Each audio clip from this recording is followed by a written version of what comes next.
to make sure you're in the right place. This is Modeling and Scaling Community Solar. My name is Dave Ginley. I'm a research fellow and chief scientist at the National Renewable Energy Laboratory. It's my pleasure to host this session. I think what you'll find is this is very complementary to what we just heard in the keynote session, where really they talked about large-scale problems, but those problems exist at all length scales. And we're going to talk about smaller length scales and community power here. And our first speaker is going to be Zach Emond, and he's the CEO of PP Silicon. Is that the right way to say it? No. It's RPSi. Yeah. Okay, it was wrong on the thing, my sheet. Sorry. RPSi, their goal is to do low-cost solar for everyone, and Zach is going to talk about a nanogrid for everyone. Take it away. I'll get this presentation going here.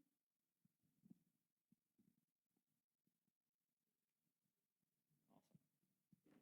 All right, I like to walk around, so I'm going to step down here so I can interact with everyone. So I'm Zach Emond, and perfect that I'm starting out because I want to take a big picture perspective on microgrids, on what do we mean by scale, how do microgrids fit into the grid at large, and some of their attributes, and what's behind these microgrids. Why can they be valuable? So when we're looking at why scale matters, why are we talking about scale? What do we mean? We can talk about scale in terms of a possible niche for microgrids, which is the local scale small systems. Like in this example, this was a rural electrification project in Uganda that my co-founder worked on. And microgrids are great for that. They're great for establishing grids where it's really hard to get centralized infrastructure there. But there's also the potential for microgrids to play a much bigger role in the grid at large, in our global grid, and helping us achieve the capabilities that we want in our grid. And that gets me to tangible scale, right? When we talk about scale, we also talk about how is what we're doing affecting people, and how many people is it affecting? And when we look at this, there are these major macro grid problems. And as we heard, there are challenges to adapting and evolving this grid.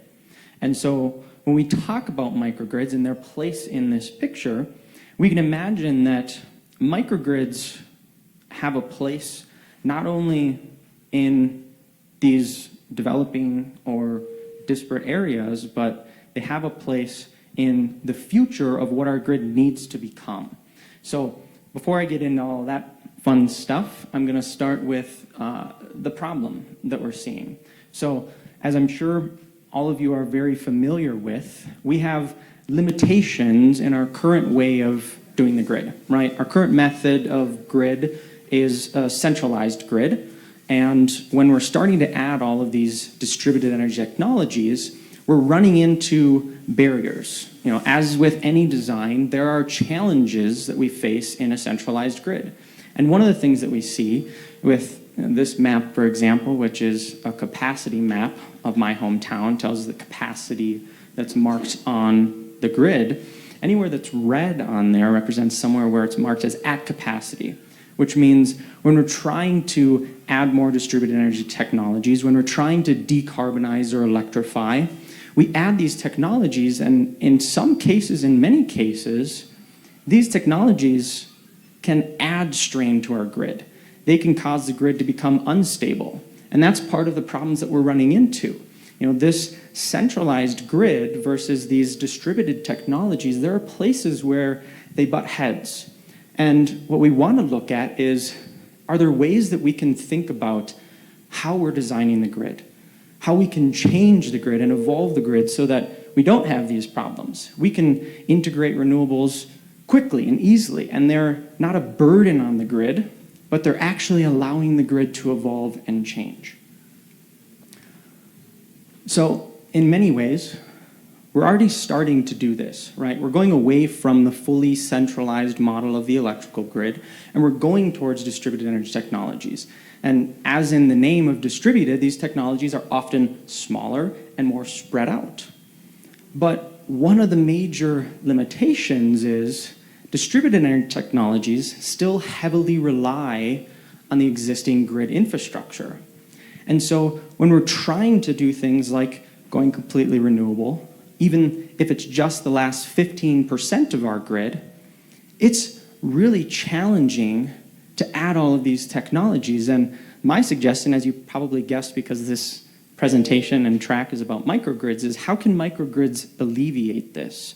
How can microgrids factor in so that we can be renewable, so that we can go beyond just a modernization of the grid, but rather an evolution of our design, building the grid better to tackle these major problems that we're facing. So you might be thinking, well, that sounds great, but how in the heck are we supposed to evolve the grid? How are we supposed to make major changes, not only at the small scale, but also on the large scale of the electrical grid? Where do we even know where to start?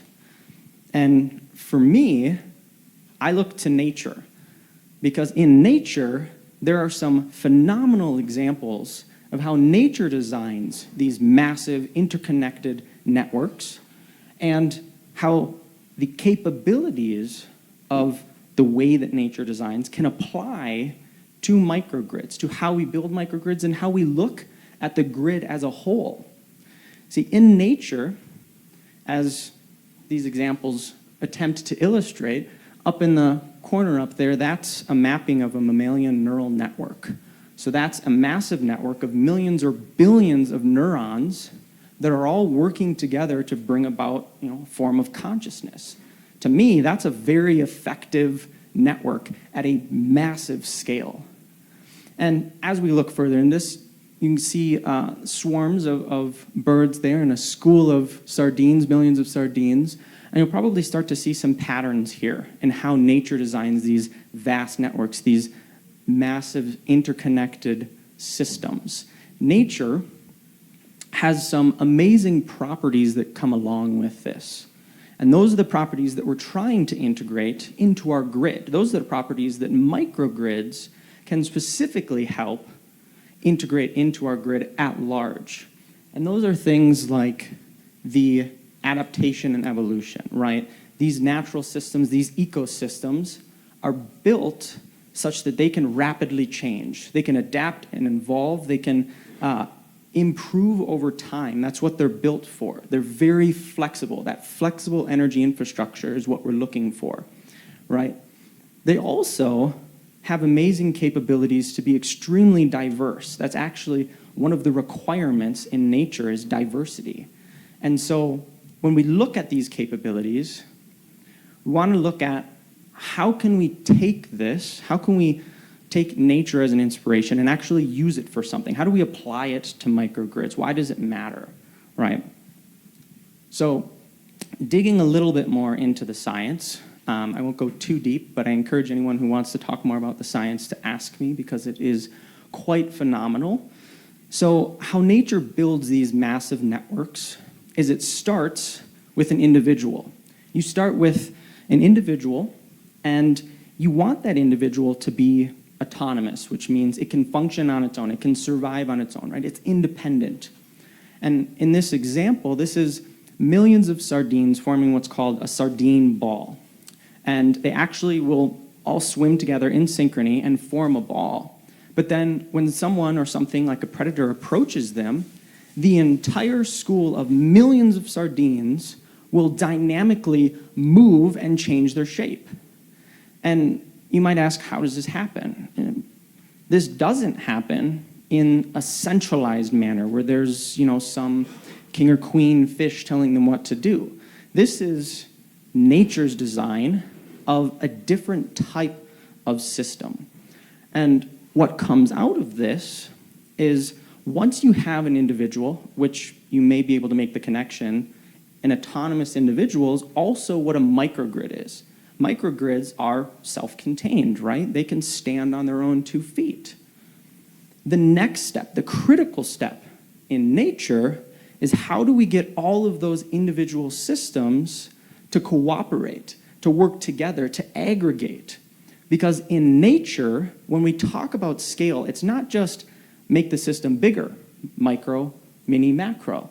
Rather, in nature, to get any scale, it's a combination of small systems working together.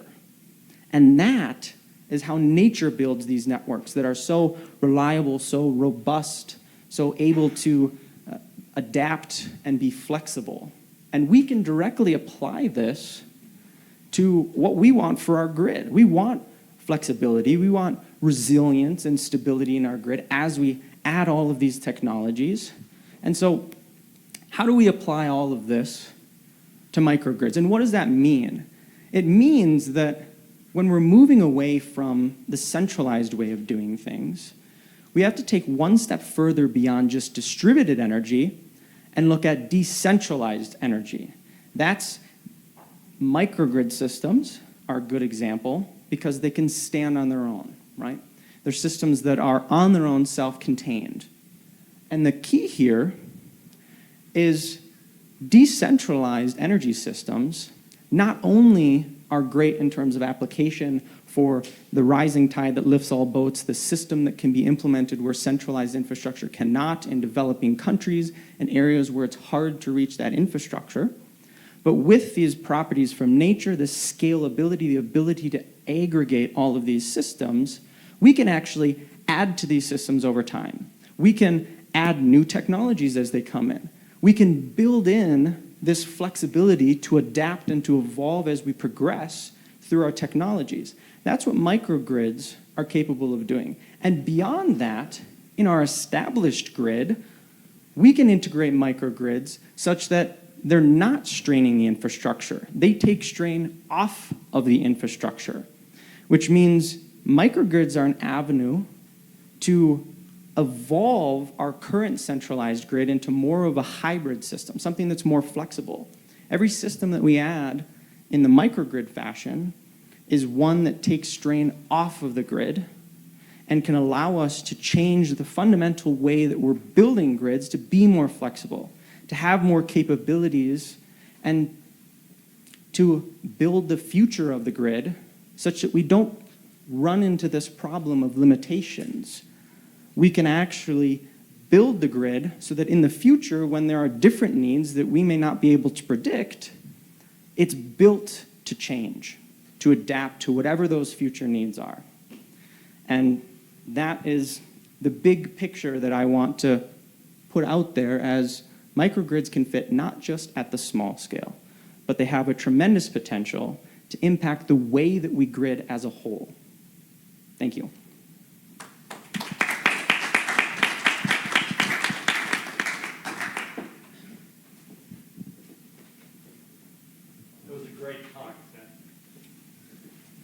And remember, we will save questions to the end, and we'll do the same kind of splitting thing. But I think that's a remarkably interesting approach to grid science. I really do. All right, our next talk is going to be Adam Eberwein, and he's from EarthSpark International, and he's going to talk about a grid expansion coupling to utilities, a common theme, it appears. And he's going to talk about Haiti off-grid case where they did a study and they integrated with storage at a community level. So hopefully this video works. Hello, everyone. Oh, yes. Thank you for allowing me to join today to share some of the work our team at EarthSpark International has been working on in relation to community solar at the mini and microgrid scale, specifically in rural Haiti. My name is Adam Eberwein, and I'm currently acting as the technical lead for the EarthSpark team. I plan to split this time by first sharing a little context on the energy sector with respect to Haiti, next providing background on our approach to improving energy access, and then finish with a quick look at how we plan to use demand-side management to fully transition away from the use of backup generators. To begin, it is difficult to overstate how critical energy access is to development at all levels of society, whether that is regional, country, or community. The inverse is equally true for energy poverty, in that the lack of access to quality modern energy services can equally be attributed to the lack of development in almost all aspects of life. Now, keeping this in mind, on a global scale, 1.2 billion people are still without access to electricity. In the context of Haiti, that includes roughly 7.5 million people.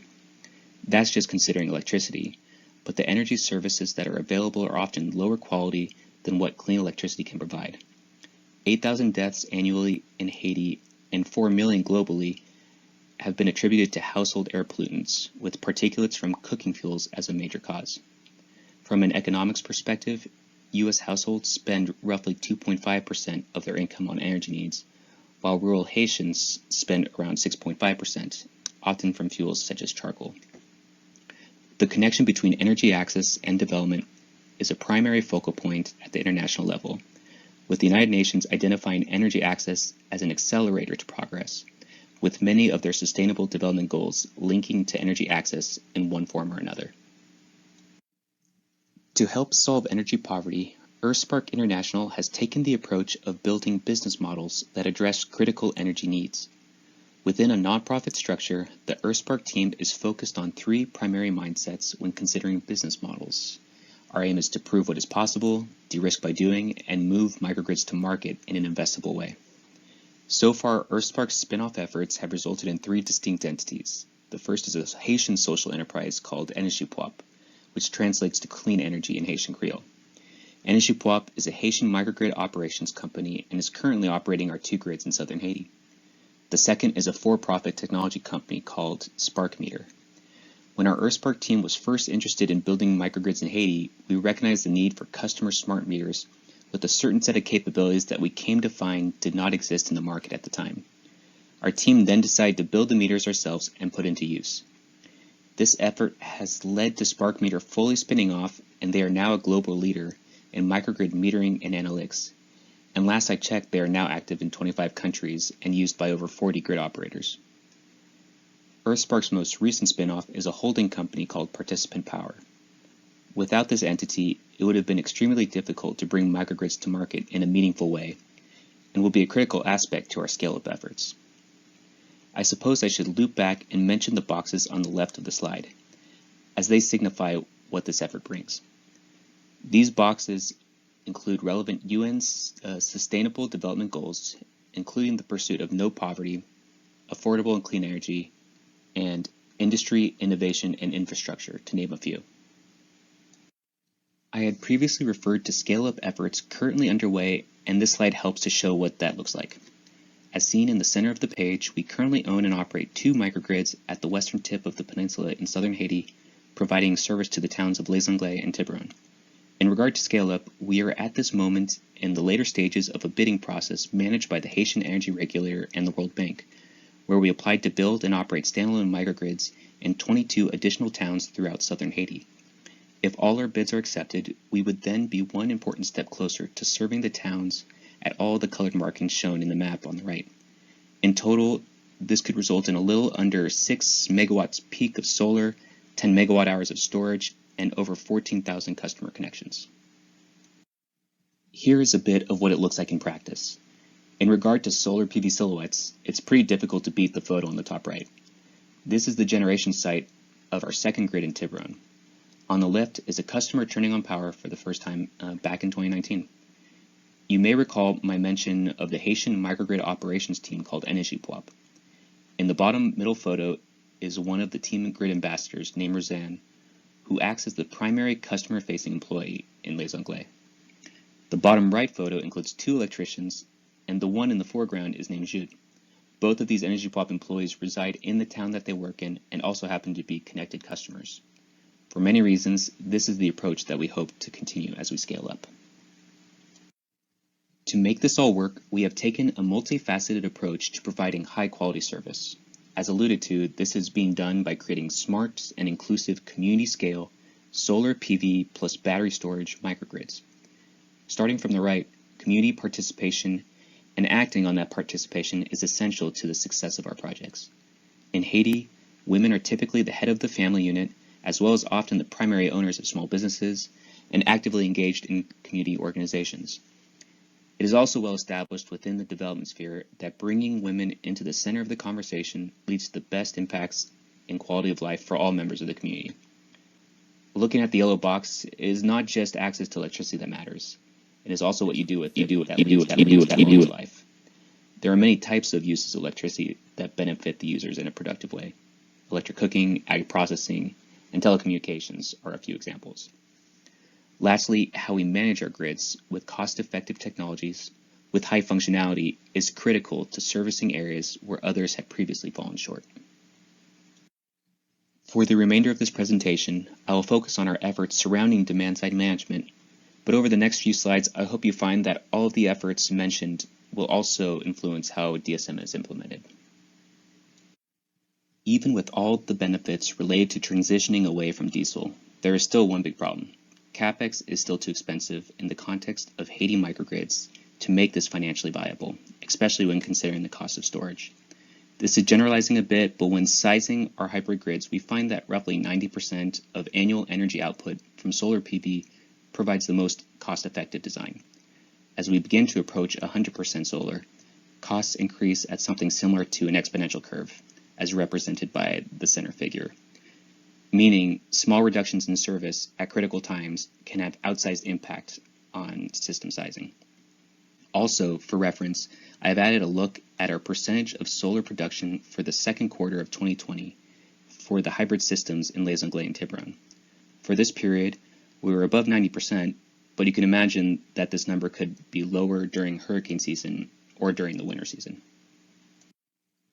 Our approach considers the use of demand-side management, an umbrella term that perhaps has different meanings depending on who you speak to. In our case, I have included an example of a load profile that we may expect for a typical day for a town in rural Haiti to help show what this means. In this profile, you will notice some aggregated loads with titles that match the different tariff names that we currently use with our customers in Haiti. Stacking these different loads together gives the total load that one would see in terms of kilowatts and kilowatt hours in this case. To us, demand-side management currently means three things. First is minimizing the load in the evenings and mornings when the sun doesn't shine. We are doing this through incentive programs and tariff structures, such as making electricity more expensive at night, and load limiting, which includes capping the power that a customer can use as part of their service contract and affiliated tariff type. The second aspect of DSM is to boost demand during the day to a level that more closely follows the availability of the energy source. The introduction of high levels of productive use of electricity is especially important in making this increase in demand a success, as shown by the green area labeled as other PUE. The third and most challenging aspect is the implementation of automated load curtailing strategies that utilize high-quality customer engagement practices. In U.S. terms, this is really a demand response initiative that tailors to the Haitian community microgrid context. Just as the pink lines show in a gap in the load, our fully solar grids will have customer smart meters that automatically manages certain loads for certain types of customers based on critical performance indicators. These could include generation performance like battery state charge, or weather reports, load projections, or other data that are already accessible for use. Looking back at our multifaceted approach, we can see how everything is tied together, especially in regard to implementing a successful DSM program that, in turn, determines how we size our systems in a viable way. I'll finish by noting that there is one risk in particular that we have recognized for some time, and that was whether non-critical daytime loads would materialize in practice. Considering the load profile from the previous slide, we would at times see the green daytime section of the load, but not enough to warrant changes to long-term system planning. However, we feel that has recently changed after some very promising results from a pilot study completed this past year. In 2020, EarthSpark implemented a research project deploying electric cooking solutions such as induction stoves and pressure cookers for 28 households in our service territory. The results of the project were overwhelmingly positive, with improved quality of life noted among essentially all participants when compared to cooking with charcoal, and a willingness to pay that aligns with our tariff rates. With even a small fraction of our customers utilizing electric cooking, let's say 5 to 10%, we feel we can easily meet the daytime energy boost needed. Because of this, our planning for future systems includes around this level of consumption, while at the same time, we intend to build out larger studies in the coming months.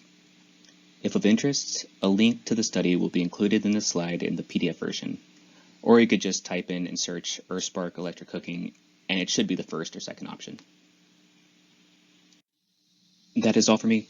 Thank you for the time, and I look forward to further discussion.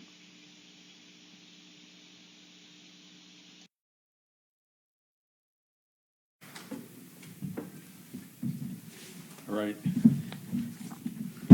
So our next presentation is also going to be virtual. It's by Daniel Laulard. He's a student at George Washington University in International Development. And he's going to talk about electricity to rural households through off-grid renewable energy. So a continued theme, and I like come back to Zach and how we integrate all these pieces to make a whole, I think is something worth thinking about for the whole group. All right, we'll see what happens. Cool. Hi, everyone. So today I'm going to be talking to you about how various stakeholders are utilizing off-grid renewable energy to deliver electricity to rural households and developing economies. My name is Daniel Aurelier, and I am currently a master's candidate in international development at the Elliott School of International Affairs. So really, I am going to be talking today about off-grid solar solutions, including mini-grids, through a development perspective and not a technical one. So just to give a little bit of context as to why I'm talking about this. So today, 87% of the global population has access to electricity. A lot of the world's population has actually gained access to electricity over the last 3 decades due to grid extension programs in Asia, Latin America, and some parts of Africa. Nevertheless, 789 million people still lack access to electricity in their homes, and rural inhabitants make up 80% of those who lack access. Moreover, 548 million of those 789 million currently lacking access to electricity are located in sub-Saharan Africa. And what this highlights is that today, lacking household electricity access is really an issue in rural areas of developing economies. The underlying reasons as to why these rural areas typically lack access to electricity is that they are usually characterized by low population density, as well as geographic variables which make grid extension too costly a method. And so as a result, development organizations, governments, NGOs, and international financial institutions have really relied on utilizing off-grid renewable energy solutions, namely in the form of solar, which is what this conference is about, to reach the last mile. So now I'm just going to give you an overview of the next slides to come. So I'm going to be talking about 3 different ways or approaches in which stakeholders have attempted to connect rural households and communities in developing economies. I'm going to talk a little bit about the benefits and drawbacks of each approach as well.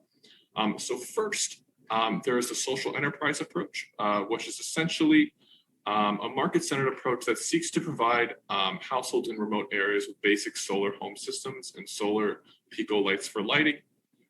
Second, there is the community-owned mini-grid approach, whereby outside stakeholders will actually fund the construction of a renewable energy mini-grid, usually in the form of solar, and then turn the grid over to those communities for them to manage. And lastly, I will be talking about a third approach, which involves working with where stakeholders will work with suppliers to have them construct commercially operated mini-grids in underserved rural areas. So just to first start off talking about the social enterprise approach. With this approach, nonprofit enterprises, and some examples include Sunny Money in New Mexico and Exer. There's tons of them. On the last slide here, actually there's a picture. This is Energy Puap. They're a social enterprise that actually works throughout parts of Haiti. What they basically do is they operate in rural areas where poverty rates are high and where grid connection is unlikely to occur in the medium to long term. And so due to affordability concerns, these enterprises offer very basic solar home systems and solar Pico lights to these households. And in order to render their products more affordable, social enterprises typically offer payment plans to households, such as perpetual leasing or rent to own. There's even pay as you go, where basically there'll be like a SIM card that's attached to the solar home system. And based on the amount of electricity you're using through that system, you'll actually just pay for that. So there's a multitude of ways to make it more affordable for these households. And the social enterprise approach has been especially successful in sub-Saharan Africa. So one study that was conducted in 2018 by Azure Solutions, they found that they estimate that about 25 million people in the region currently receive electricity access through products sold by social enterprises. And so that's a lot of people. However, there are some major drawbacks. So first, even though payment plans are offered, cost remains a barrier to many households acquiring a product or a solar solution. In addition, the types of products offered by social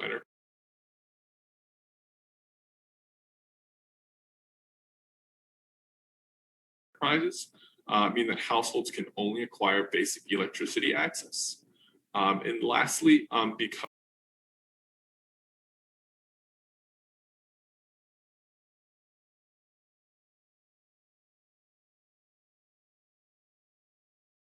social enterprises are still run like a business, they tend to serve areas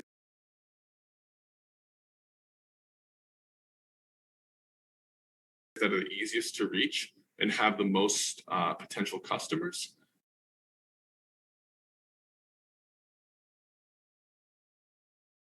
And as a result, many areas do not have social enterprises operating within them, even though there are households that would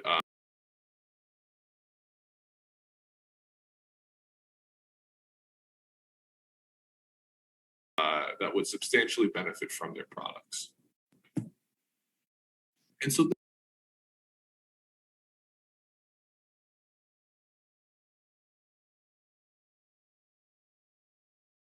this brings us to the concept of end user / supplier subsidies. And these have been used by governments and development programs to enhance the market-based approach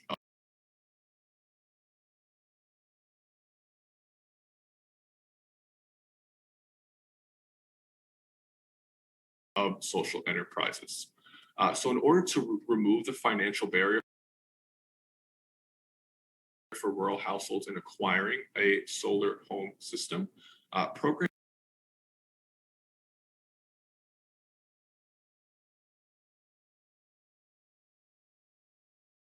have provided end user subsidies to households. So this happened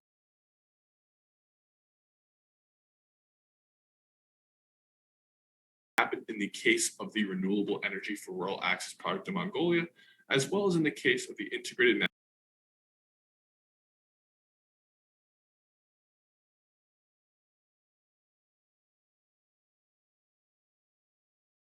National Electrification Program in South Africa.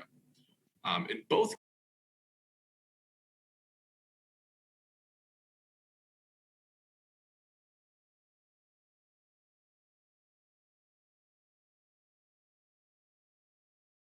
cases, end user subsidies work very well in increasing uptake of solar home systems. In addition, the renewable